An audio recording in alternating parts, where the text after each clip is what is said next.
For this week's Wellbeing Wednesday, I want to talk about the positive impact that keeping a sleep diary can have on your sleep.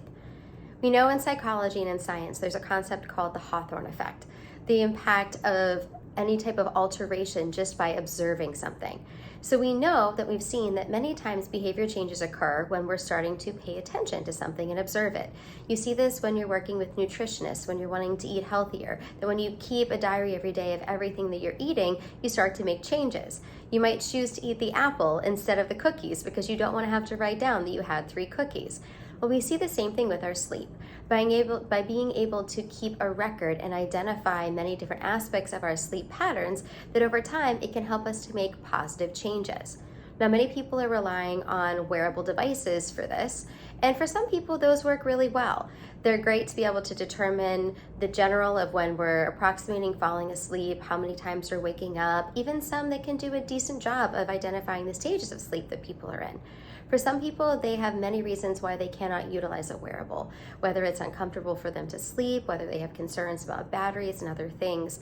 And sometimes we're not able to track all of the information that can impact our sleep just by looking at a report that we get from a wearable device. We know, for instance, that it's important to know what time we're getting into bed, as well as what time we're actually attempting to fall asleep, because we know that time in bed is not the same as time asleep, and all of that extra time in bed when we're not sleeping can actually negatively impact our ability to have quality, consolidated sleep. So when we're keeping a sleep diary, ideally we would be writing it down on paper and pencil or tracking it on a spreadsheet or something on our computer that we are entering each day to be able to see what time do we get in bed, what time do we try to fall asleep, how long does it take us to fall asleep, how many times are we waking up in the middle of the night and for how long? And when we're waking up in the morning, are we waking up at our alarm? Are we waking up earlier? Are we waking up and hitting the snooze button a number of times? How much time are we staying in bed when we're not asleep? We can also then track eating patterns, if we're consuming alcohol, exercise, stress, many other things that we can track to see how they start to have an impact on our sleep.